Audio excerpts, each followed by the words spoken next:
ಶ್ರೀ ಗಣೇಶಾಯ ನಮಃ. ಶ್ರೀ ಸದ್ಗುರು ಸಾಯಿನಾಥಾಯ ನಮಃ. ಶ್ರೀ ಸಾಯಿ ಸಚ್ಚರಿತೆ 5ನೇ ಅಧ್ಯಾಯ. ಚಾಂದ್ ಪಾಟೀಲರ ಮದುವೆ ನಿಬ್ಬನದ ಜೊತೆಯಲ್ಲಿ ಬಾಬಾರವರು ಹಿಂದಿರುಗಿದುದು.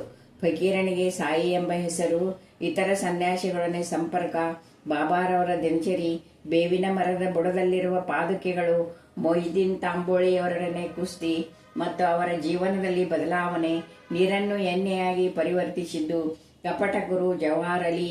ಚಾಂದ್ ಪಾಟೀಲರ ಮದುವೆ ನಿಬ್ಬನದ ಜೊತೆಯಲ್ಲಿ ಬಾಬಾರವರು ಹಿಂದಿರುಗಿದುದು. ಚಾಂದ್ ಪಾಟೀಲ್ ಔರಂಗಾಬಾದ್ ಜಿಲ್ಲೆಯಲ್ಲಿ ಧೂಪಹಳ್ಳಿಯ ಮಹಮ್ಮದೀಯ ಸಾಹುಕಾರ. ಅವನು ಔರಂಗಾಬಾದಿಗೆ ಪ್ರಯಾಣ ಬೆಳೆಸುವಾಗ ತಮ್ಮ ಕುದುರೆಯನ್ನು ಕಳೆದುಕೊಂಡನು. 2 ತಿಂಗಳ ಕಾಲ ಹುಡುಕಿ ಬಹಳ ಬೇಸತ್ತಿದ್ದನು. ನಿರಾಶನಾಗಿ ಔರಂಗಾಬಾದಿಗೆ ಹಿಂತಿರುಗುತ್ತಿದ್ದಾಗ ದಾರಿಯಲ್ಲಿ ಒಂದು ಮಾವಿನ ಮರದ ಕೆಳಗೆ ಕುಳಿತಿದ್ದ ಫಕೀರನನ್ನು ಕಂಡನು. ಚಾಂದ್ ಪಾಟೀಲ್ನನ್ನು ನೋಡಿದ ಫಕೀರನು ಅವನನ್ನು ಕರೆದು ತಾನು ಸೇದುತ್ತಿದ್ದ ಹುಕ್ಕಾವನ್ನು ಅವನಿಗೆ ಕೊಟ್ಟು ವಿಚಾರವೇನೆಂದು ಪ್ರಸ್ತಾಪಿಸಿದನು.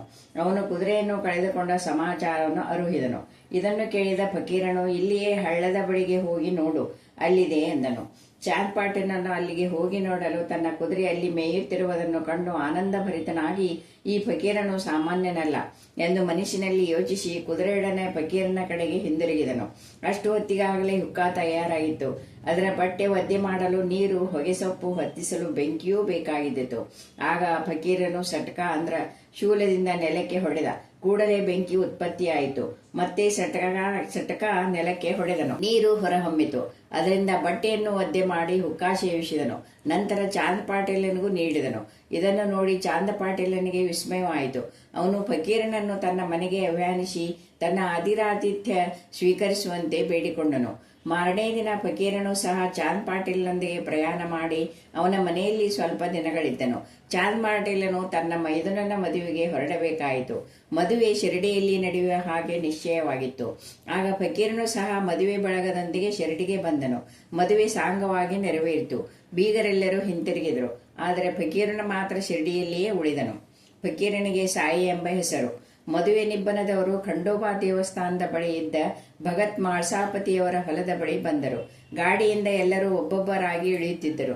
ಅಂತೆಯೇ ಫಕೀರನು ಸಹ ಇಳಿದು ಬರುತ್ತಿರುವಾಗ ಮಾಳ್ಸಾಪತಿಯರು ಈ ಯುವಕನನ್ನು ನೋಡಿ ಯಾ ಸಾಯಿ ಎಂದು ಸುಸ್ವಾಗತ ನೀಡಿದರು. ಅಂದಿನಿಂದ ಎಲ್ಲರೂ ಅವನನ್ನು ಸಾಯಿ ಎಂದು ಕರೆಯಲು ಆರಂಭಿಸಿದರು. ಈ ಸಾಯಿಯೇ ಶಿರಡಿಯ ಪ್ರಖ್ಯಾತ ಶ್ರೀ ಸಾಯಿಬಾಬಾ. ಇತರ ಸನ್ಯಾಸಿಗಳೊಡನೆ ಸಂಪರ್ಕ. ಸಾಯಿಬಾಬಾರವರು ಮಸೀದಿಯಲ್ಲಿ ವಾಸಿಸುತ್ತಿದ್ದರು. ದೇವಿದಾಸ ಎಂಬ ಸಾಧುವು ಬಹಳ ದಿನಗಳಿಂದ ಶಿರಡಿಯಲ್ಲಿಯೇ ಇದ್ದನು. ಬಾಬಾರವರಿಗೆ ಅವರ ಸಂಘ ಸಮ್ಮತವೆನಿಸಿತ್ತು. ಆದ್ದರಿಂದ ಕೆಲವು ಕಾಲ ಅವರೊಡನೆ ಮಾರುತಿ ದೇವಸ್ಥಾನದಲ್ಲಿದ್ದರು. ನಂತರ ಕೆಲವು ಕಾಲ ಒಂಟಿಯಾಗಿ ವಾಸಿಸುತ್ತಿದ್ದರು. ಆಮೇಲೆ ಜಾನಕಿದಾಸ ಎಂಬ ಸಾಧುವು ಬಂದರು.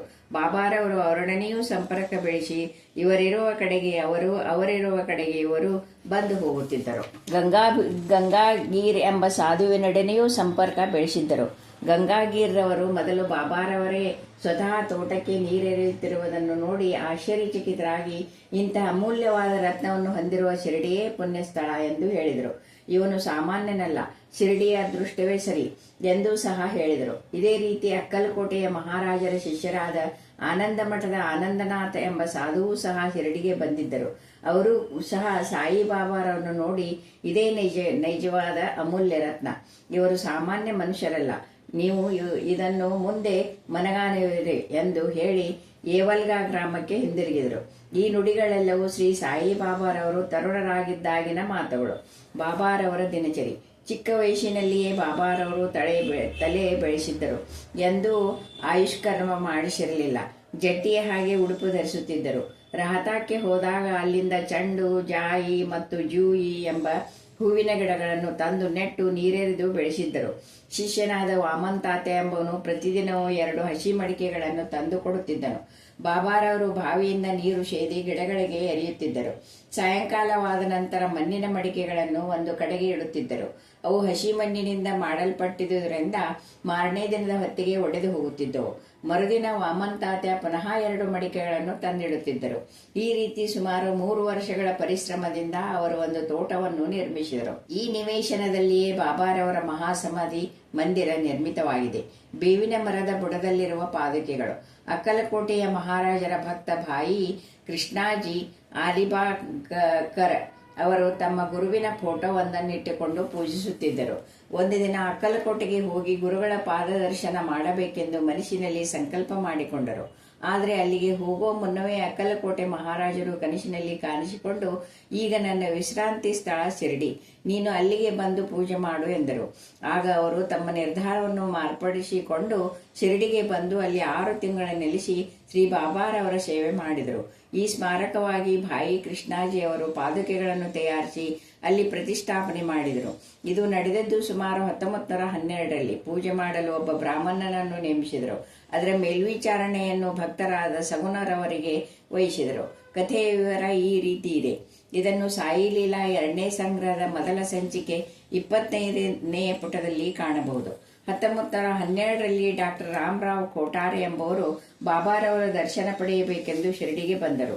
ಅವರು ಕಂಪೌಂಡರ್ ಮತ್ತು ಸ್ನೇಹಿತರಾದ ಶ್ರೀ ಭಾಯಿ ಕೃಷ್ಣಾಜಿ ಅಲಿಬಾಗಕರವರು ಅವರೊಡನೆ ಬಂದಿದ್ದರು. ಕಂಪೌಂಡರ್ ಭಾಯಿ ಕೃಷ್ಣಾಜಿ, ಶ್ರೀ ಸಗುಣಮೇರು ನಾಯಕ ಮತ್ತು ಶ್ರೀ ಜಿ.ಕೆ. ದೀಕ್ಷಿತ ಅವರು ಆಪ್ತ ಸ್ನೇಹಿತರುಗಳಾಗಿದ್ದರು. ಇವರು ಕಲಿತು ಅನೇಕ ವಿಚಾರಗಳನ್ನು ಪ್ರಸ್ತಾಪಿಸುತ್ತಿರುವಾಗ ಸಾಯಿಬಾಬಾರವರು ಮೊದಲು ಶಿರಡಿಗೆ ಬಂದ ಗುರುತಿಗಾಗಿ ಪವಿತ್ರವಾದ ಬೇವಿನ ವೃಕ್ಷದ ಕೆಳಗೆ ಒಂದು ಸ್ಮಾರಕವನ್ನು ನಿರ್ಮಿಸಬೇಕೆಂದು ನಿಶ್ಚಯಿಸಿದರು. ಸ್ಮಾರಕದ ಸಂಕೇತ ಪಾದುಕೆಗಳೆಂದು ತೀರ್ಮಾನಿಸಿ ಅವುಗಳನ್ನು ಒಂದು ಶಿಲೆಯಲ್ಲಿ ಮಾಡಿಸಬೇಕೆಂಬ ನಿರ್ಧಾರಕ್ಕೆ ಬಂದರು. ಕೋಠಾರೆಯವರ ಸ್ನೇಹಿತರಾದ ಕಂಪೌಂಡರ್ ಅವರು ಈ ವಿಚಾರವನ್ನು ಡಾಕ್ಟರ್ ರಾಮರಾವ್ ಕೋಠಾರೆಯವರಿಗೆ ತಿಳಿಸಿದರು. ಅವರು ಒಳ್ಳೆಯ ಪಾದುಕೆಗಳನ್ನು ಮಾಡಿಸುತ್ತಾರೆ ಎಂದು ಹೇಳಿದರು. ಸರ್ವರು ಸಮ್ಮತಿಸಿದ ನಂತರ ಡಾಕ್ಟರ್ ಕೋಠಾರೆಯವರಿಗೆ ಈ ವಿಷಯ ತಿಳಿಸಿದರು. ಅವರೇ ಸ್ವತಃ ಶಿರಡಿಗೆ ಬಂದು ತಾವು ಹಾಕಿದ ಯೋಜನೆಯ ನಕಲನ್ನು ಶ್ರೀ ಉಪಾಸಿನಿ ಮಹಾರಾಜರವರಿಗೆ ತೋರಿಸಿದರು. ಅವರು ಅದಕ್ಕೆ ಕೆಲವು ತಿದ್ದುಪಡಿಗಳನ್ನು ಸೂಚಿಸಿದರು. ಅದರಲ್ಲಿ ಕಮಲ ಪುಷ್ಪವನ್ನು ಕೆತ್ತಿ ಶಂಖ ಮತ್ತು ಚಕ್ರ ಇತ್ಯಾದಿಗಳನ್ನು, ಬೇವಿನ ಮರದ ಶ್ರೇಷ್ಠತೆ ಮತ್ತು ಬಾಬಾರವರ ಮಹಿಮೆಯನ್ನು ಕುರಿತಾದ ಈ ಶ್ಲೋಕವನ್ನು ಕೆತ್ತಿಸಲು ಸಲಹೆ ನೀಡಿದರು. ಸದಾ ನಿಂಬ ವೃಕ್ಷಸ್ಯ ಮೂಲಾದಿವಾಸಾತ್ ಸುಧಾ ಸ್ರಾವಿಣ್ಯಂ ತಿಕ್ತಮಪ್ಯ ಪ್ರಿಯತಂ ತರುಂ ಕಲ್ಪವೃಕ್ಷಾದಿಕಂ ಸಾಧಯಂತಂ ನಮಾಮೀಶ್ವರಂ ಸದ್ಗುರುಂ ಸಾಯಿನಾಥಂ. ಅರ್ಥ: ದೇವ ಕಲ್ಪವೃಕ್ಷಕ್ಕೂ ಮಿಗಿಲಾದ ಆ ಬೇವಿನ ಮರದ ಬುಡದಲ್ಲಿ ಕುಳಿತಿರುವುದರಿಂದಲೇ ಅದರಿಂದ ಬರುವ ಕಹಿ ರಸಕ್ಕೆ ಬದಲಾಗಿ ಅಮೃತವು ಸುರಿಯುವಂತೆ ಮಾಡಿರತಕ್ಕ ಪರಮೇಶ್ವರನೇ ನೀನಾಗಿರುವೆ. ನಿನಗೆ ನಮಸ್ಕಾರಗಳು. ಬೇವಿನ ಮರದ ರಸವೇ ಅಮೃತ, ಏಕೆಂದರೆ ಅದಕ್ಕೆ ಸರ್ವ ರೋಗಗಳನ್ನು ವಾಸಿ ಮಾಡುವ ಗುಣವಿದೆ. ಉಪಾಸನೆಗಳವರ ಮೇಲಿನ ಸಲಹೆಯನ್ನು ಒಪ್ಪಿಕೊಂಡು ಅದೇ ರೀತಿ ಪಾದುಕೆಗಳನ್ನು ಮಾಡಿಸಿ ಮುಂಬಯಿಯ ಕಂಪೌಂಡರ್ ಅವರೊಡನೆ ಶಿರಡಿಗೆ ಕಳುಹಿಸಿದರು. ಬಾಬಾರವರು ಅವುಗಳನ್ನು ಶ್ರಾವಣ ಶುದ್ಧ ಪೂರ್ಣಿಮೆಯ ದಿನ ಪ್ರತಿಷ್ಠಾಪಿಸಬೇಕೆಂದು ತಿಳಿಸಿದರು. ಆ ದಿವಸ 11 ಗಂಟೆಗೆ ಸರಿಯಾಗಿ ಶ್ರೀ ಜಿ.ಕೆ. ದೀಕ್ಷಿತರು ಪಾದುಕೆಗಳನ್ನು ಸಕಲ ರಾಜ ಮರ್ಯಾದೆಗಳಿಂದ ಖಂಡೋಬಾ ದೇವಸ್ಥಾನದಿಂದ ದ್ವಾರಕಾಮಾಯಿಗೆ ತಂದರು. ಬಾಬಾರವರು ಅವುಗಳನ್ನು ಸ್ಪರ್ಶಿಸಿ, ಇವು ಆ ಪರಮಾತ್ಮನ ಚರಣಾರವಿಂದಗಳು, ಇವುಗಳನ್ನು ಬೇವಿನ ಮರದಡಿಯಲ್ಲಿ ಪ್ರತಿಷ್ಠಾಪಿಸಿ ಎಂದರು. ಇದಕ್ಕೆ ಹಿಂದಿನ ದಿನ ಮುಂಬಯಿಯ ಪ್ರಸ್ತಾ ಸೇಠ್ ಎಂಬುವರು 25 ರೂಪಾಯಿಗಳನ್ನು ಕಳುಹಿಸಿದ್ದರು. ಬಾಬಾರವರು ಅವುಗಳನ್ನು ಪಾದುಕಾ ಪ್ರತಿಷ್ಠಾಪನೆಗೆ ಖರ್ಚಿಗೆ ಕೊಟ್ಟರು. ಅದರ ಜೊತೆಗೆ ಚಂದಾಹನದಿಂದ 75 ರೂಪಾಯಿಗಳನ್ನು ಸೇರಿಸಿ ಒಟ್ಟು 100 ರೂಪಾಯಿಗಳನ್ನು ಸಮಾರಂಭಕ್ಕೆ ಖರ್ಚು ಮಾಡಲಾಯಿತು. ಮೊದಲ 5 ವರ್ಷಗಳವರೆಗೆ ಶ್ರೀ ದೀಕ್ಷಿತರು, ನಂತರ ಲಕ್ಷ್ಮಣ್ ಕಾಚೇಶ್ವರರು ಪೂಜಾ ವಿಧಿಗಳನ್ನು ನೆರವೇರಿಸುತ್ತಿದ್ದರು. ಮೊದಲು 5 ವರ್ಷಗಳ ದೀಪದ ಖರ್ಚಿಗೋಸ್ಕರ ಡಾಕ್ಟರ್ ಕೋಠಾರೆಯವರು ಪ್ರತಿ ತಿಂಗಳು 3 ರೂಪಾಯಿಗಳನ್ನು ಕಳುಹಿಸುತ್ತಿದ್ದರು ಮತ್ತು ಪಾದುಕೆಯ ಸುತ್ತ ನೆಡಲು ಕಂಬಗಳನ್ನು ಕಳುಹಿಸಿದರು. ಮೇಲ್ಛಾವಣಿಯ ಖರ್ಚನ್ನು ಶ್ರೀ ಸಗುಣಮೇರು ನಾಯಕರವರು ವಹಿಸಿಕೊಂಡರು. ನಂತರ ನಾನಾ ಚೌಪದಾರರವರಿಂದ ಪೂಜೆಯು ಶ್ರೀ ಸಗುಣಮೇರು ನಾಯಕರವರಿಂದ ಪ್ರತಿದಿನ ಸಾಯಂಕಾಲ ನೈವೇದ್ಯ ಅರ್ಪಣೆ ಮತ್ತು ಆರತಿಯು ನಡೆಯತೊಡಗಿದವು. ಭಾಯಿ ಕೃಷ್ಣಾಜಿಯವರು ಮೊದಲು ಅಕ್ಕಲಕೋಟೆ ಮಹಾರಾಜರ ಭಕ್ತರಾಗಿದ್ದರು. ಪಾದುಕಾ ಪ್ರತಿಷ್ಠಾಪನಾ ಸಂದರ್ಭದಲ್ಲಿ 1912ರಲ್ಲಿ ಶಿರಡಿಗೆ ಬಂದರು. ಬಾಬಾರವರ ದರ್ಶನ ಪಡೆದ ನಂತರ ಅಕ್ಕಲಕೋಟೆಗೆ ಪ್ರಯಾಣ ಮಾಡಬೇಕೆಂದಿದ್ದರು. ಹೊರಡಲು ಬಾಬಾರವರ ಅನುಮತಿ ಬೇಡಿದರು. ಆಗ ಬಾಬಾರವರು, ಅಕ್ಕಲಕೋಟೆಯಲ್ಲಿ ಏನಿದೆ, ಅಲ್ಲಿಗೆ ಹೋಗಬೇಕು, ಅಲ್ಲಿಯ ಮಹಾರಾಜರು ನಾನೇ ಇಲ್ಲಿದ್ದೇನೆ ಎಂದರು. ಇದನ್ನು ಕೇಳಿ ಭಾಯಿ ಕೃಷ್ಣಾಜಿ ಅವರು ಅಕ್ಕಲಕೋಟೆಗೆ ಹೋಗಲೇ ಇಲ್ಲ. ನಂತರ ಅವರು ಶಿರಡಿಗೆ ಆಗಾಗ್ಗೆ ಬಂದು ಹೋಗುತ್ತಿದ್ದರು. ಶ್ರೀ ಬಿ ವಿ ದೇವ್ರವರು ಶ್ರೀ ಹೇಮಾದ್ ಪಂತರವರಿಗೆ ಈ ವಿಷಯ ತಿಳಿಸಿರಲಿಲ್ಲವೆಂದು ತೋರುತ್ತದೆ. ಹಾಗೆ ತಿಳಿಸಿದ್ದ ಪಕ್ಷದಲ್ಲಿ ಸಚ್ಚರಿತೆಯಲ್ಲಿ ಹೇಮಾದ್ ಪಂತರು ವಿಷಯ ನಮೂದಿಸದೇ ಇರುತ್ತಿರಲಿಲ್ಲ. ಮೊಹಿದ್ದೀನ್ ತಾಂಬೂಳಿಯವರೊಡನೆ ಕುಸ್ತಿ ಮತ್ತು ಅವರ ಜೀವನದಲ್ಲಿ ಬದಲಾವಣೆ. ಶಿರಡಿಯಲ್ಲಿ ಮೊಹಿದ್ದೀನ್ ತಾಂಬುಳೆ ಎಂಬ ಜಟ್ಟಿ ಇದ್ದನು. ಕೆಲವು ವಿಷಯಗಳಲ್ಲಿ ಬಾಬಾರವರಿಗೂ ಅವನಿಗೂ ಒಮ್ಮತವಾಗದೆ ಇಬ್ಬರು ಕುಸ್ತಿ ಮಾಡಿದರು. ಬಾಬಾರವರು ಸೋತರು. ಅಂದಿನಿಂದ ಬಾಬಾರವರು ತಮ್ಮ ದೈನಂದಿನ ಉಡುಪನ್ನು ಬದಲಾಯಿಸಿದರು. ಒಂದು ನಿಲುವಂಗಿಯನ್ನು ಧರಿಸಿ ತಲೆಗೆ ಪಟ್ಟಿಸುತ್ತಿದ್ದರು. ಆಸನಕ್ಕೆ ಗೋರಿ ಚೀಲವನ್ನು ಉಪಯೋಗಿಸಲು ಆರಂಭ ಮಾಡಿದರು. ಯಾವಾಗಲೂ ತೃಪ್ತಿಯಿಂದಿರುತ್ತಿದ್ದರು. ದೊರೆತನಕ್ಕಿಂತ ಬಡತನವೇ ಮೇಲು, ದೇವರು ಯಾವಾಗಲೂ ಬಡವರ ಸಹೋದರನಾಗಿರುತ್ತಾನೆ ಎನ್ನುತ್ತಿದ್ದರು. ಗಂಗಾಗಿರು ಸಹ ಮೊದಲು ಕುಸ್ತಿ ಜಟ್ಟಿಯಾಗಿದ್ದರು. ಇದೇ ತರಹದ ಭಾವನೆ ಅವರಲ್ಲಿಯೂ ಮೂಡಿ ಸಂಸಾರವನ್ನು ತ್ಯಜಿಸಿ ಸ್ವಾನುಭವ ಪಡೆಯಲು ಸುಖ ಇದೇ ರೀತಿ ಪರಿವರ್ತನೆಯಾಗಿ ಪುನದಾಂಬೆ ನದಿಯ ದಡದಲ್ಲಿ ಮಠವನ್ನು ಸ್ಥಾಪಿಸಿ ಶಿಷ್ಯರೊಡನೆ ಅಲ್ಲಿ ವಾಸಿಸುತ್ತಿದ್ದರು. ಮೊದಲು ಬಾಬಾರವರು ವಿಶೇಷವಾಗಿ ಜನರೊಡನೆ ಸೇರುವುದಾಗಲಿ ಮಾತನಾಡುವುದಾಗಲಿ ಮಾಡುತ್ತಿರಲಿಲ್ಲ. ಪ್ರಶ್ನಿಸಿದಾಗ ಮಾತ್ರ ಉತ್ತರ ಕೊಡುತ್ತಿದ್ದರು. ಬೆಳಿಗ್ಗೆ ಬೇವಿನ ಮರದ ಹತ್ತಿರವೂ, ಕೆಲವು ಸಾರಿ ಹಳ್ಳಿಯ ಹಳ್ಳದ ಸಮೀಪದಲ್ಲಿದ್ದ ಬಾಬುಲ್ ಮರದ ನೆರಳಿನಲ್ಲಿಯೂ ಕುಳಿತು ಕಾಲ ಕಳೆಯುತ್ತಿದ್ದರು. ಮಧ್ಯಾಹ್ನದ ಹೊತ್ತು ಕೆಲವು ದಿನ ನಿಮ್ಗಾಂವಕ್ಕೆ ಹೋಗುತ್ತಿದ್ದರು. ಅಲ್ಲಿ ತ್ರಿಂಬಕಜಿ ಢೆಂಗಳೆಯವರ ಮನೆಗೆ ಹೋಗುತ್ತಿದ್ದರು. ಬಾಬಾರವರು ಬಾಬಾ ಸಾಹೇಬರಲ್ಲಿ ಬಹಳ ಪ್ರೀತಿ ಇಟ್ಟಿದ್ದರು. ಅವರ ಕಿರಿಯ ಸಹೋದರರಾದ ನಾನಾ ಸಾಹೇಬರಿಗೆ ಎರಡನೇ ಮದುವೆ ಆದರೂ ಸಹ ಸಂತಾನ ಪ್ರಾಪ್ತಿ ಇರಲಿಲ್ಲ. ಬಾಬಾ ಸಾಹೇಬರು ಬಾಬಾರವರ ದರ್ಶನ ಪಡೆಯುವಂತೆ ತಮ್ಮ ಸಹೋದರನನ್ನು ಕೇಳಿಕೊಂಡರು. ಬಾಬಾರವರ ದರ್ಶನ ಲಾಭದಿಂದ ಮತ್ತು ಕೃಪೆಯಿಂದ ಅವರಿಗೆ ಪುತ್ರ ಸಂತಾನ ಪ್ರಾಪ್ತಿಯಾಯಿತು. ಅಂದಿನಿಂದ ಬಾಬಾರವರನ್ನು ಕಾಣಲು ಅನೇಕ ಜನರು ಬರಲು ಆರಂಭಿಸಿದರು. ಅವರ ಕೀರ್ತಿಯು ಅಹಮದ್ ನಗರವನ್ನು ಮುಟ್ಟಿತು. ಆಗ ನಾನಾ ಸಾಹೇಬ್ ಚಾಂದೋರ್ಕರ್ ಮತ್ತು ಕೇಶವ್ ಚಿದಂಬರ್ ಮುಂತಾದವರು ಶಿರಡಿಗೆ ಬರುವಂತಾಯಿತು. ಹಗಲಿನಲ್ಲಿ ಬಾಬಾರವರನ್ನು ಭಕ್ತರು ಎಡೆಬಿಡದೆ ಮುತ್ತಿಕೊಳ್ಳುತ್ತಿದ್ದರು. ರಾತ್ರಿ ಹೊತ್ತು ಅವರು ದ್ವಾರಕಾಮಯಲ್ಲಿ ನಿದ್ರಿಸುತ್ತಿದ್ದರು.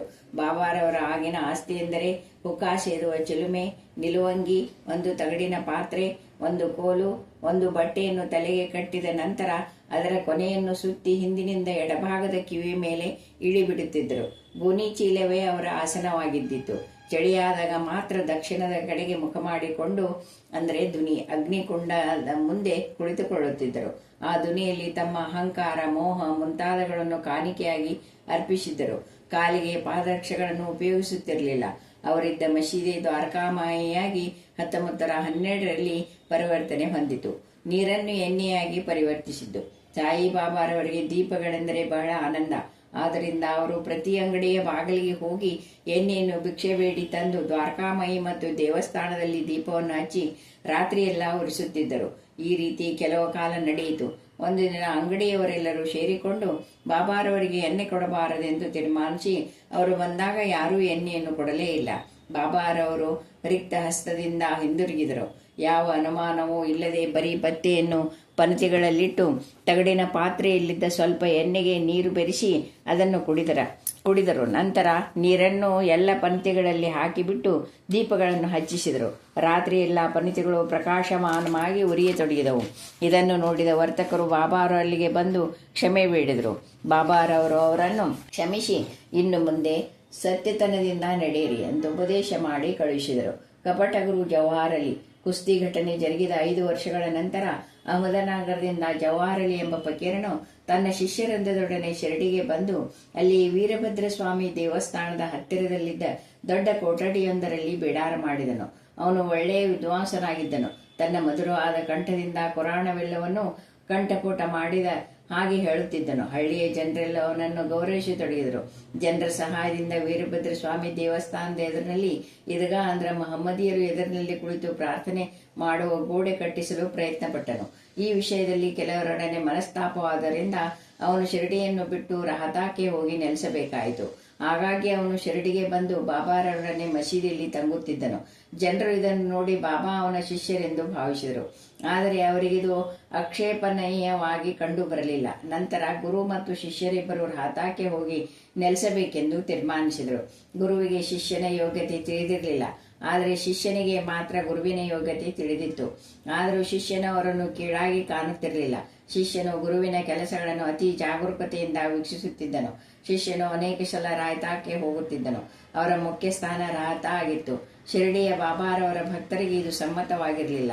ಆದ್ದರಿಂದ ಅವರೆಲ್ಲರೂ ಬಾಬಾರವರಲ್ಲಿಗೆ ಗುಂಪು ಕಟ್ಟಿಕೊಂಡು ಹೊರಟರು. ಬಾಬಾ ಅವರನ್ನು ಈದ್ಗಾ ಹತ್ತಿರ ಸಂದರ್ಶಿಸಿದಾಗ ಅವರು, ನನ್ನ ಫಕೀರನು ಬಹಳ ಕೋಪಿಷ್ಟ, ಅವನು ಬರೋದ್ರೊಳಗಾಗಿ ಹಿಂತಿರುಗಿ ಎಂದರು. ಅಷ್ಟು ಹೊತ್ತಿಗೆ ಫಕೀರನು ಹಿಂದಿರುಗಿದನು. ಮಾತುಕತೆಗಳಾದವು. ಆಗ ಗುರು ಮತ್ತು ಚೇಲ ಅಂದರೆ ಬಾಬಾ ಇಬ್ಬರು ಶಿರಡಿಗೆ ಹಿಂತಿರುಗಬೇಕೆಂದು ತೀರ್ಮಾನವಾಯಿತು. ಆದ್ದರಿಂದ ಇಬ್ಬರು ಶಿರಡಿಗೆ ಹಿಂತಿರುಗಿದರು. ಕೆಲವು ದಿನಗಳ ನಂತರ ಶಿರಡಿಯ ದೇವಿದಾಸ್ ಎಂಬುವನಿಂದ ಫಕೀರನು ಸೋಲಿಸಲ್ಪಟ್ಟು ಶಿರಡಿಯನ್ನು ಬಿಟ್ಟು ಓಡಿದನು. ಬಿಜಾಪುರಕ್ಕೆ ಹೋಗಿ ಕೆಲವು ಕಾಲದ ನಂತರ ಶಿರಡಿಗೆ ಬಂದು ಬಾಬಾರವರ ಮುಂದೆ ಧ್ಯಾನ ಮಾಡತೊಡಗಿದನು. ನಾನು ಗುರು, ಬಾಬಾರವರು ನನ್ನ ಶಿಷ್ಯ ಎಂಬ ದುರ್ಭಿಮಾನವು ಫಕೀರನನ್ನು ಬಿಟ್ಟು ಓಡಿತು. ತನ್ನ ಕೃತ್ಯಕ್ಕೆ ಪಶ್ಚಾತ್ತಾಪ ಪಟ್ಟುಕೊಂಡನು. ಬಾಬಾರವರನ್ನು ಪ್ರೀತಿ, ವಿಶ್ವಾಸ ಮತ್ತು ಗೌರವಗಳಿಂದ ಸತ್ಕರಿಸಿದರು. ಈ ಕಥೆಯಲ್ಲಿ ಬಾಬಾರವರು ಮನುಷ್ಯನು ತನ್ನ ಅಹಂಕಾರವನ್ನು ಹೇಗೆ ತೊರೆಯಬಹುದೆಂಬುದನ್ನು ನಿದರ್ಶಿಸಿದ್ದಾರೆ. ಈ ಕಥೆಯು ಬಾಬಾರವರ ಭಕ್ತ ಮಾಳ್ಸಾಪತಿಯವರಿಂದ ಗೊತ್ತಾಗಿದೆ. ಮುಂದಿನ ಅಧ್ಯಾಯದಲ್ಲಿ ರಾಮನವಮಿ ಸಮಾರಂಭ, ದ್ವಾರಕಾಮಾಯಿ ಇದ್ದ ರೀತಿ, ಅದರ ಪುನರುದ್ಧಾರ ಇತ್ಯಾದಿ ವಿವರಗಳನ್ನು ವಿವರಿಸುತ್ತೇನೆ. ಶ್ರೀ ಸಾಯಿ ಪ್ರಣಾಮ.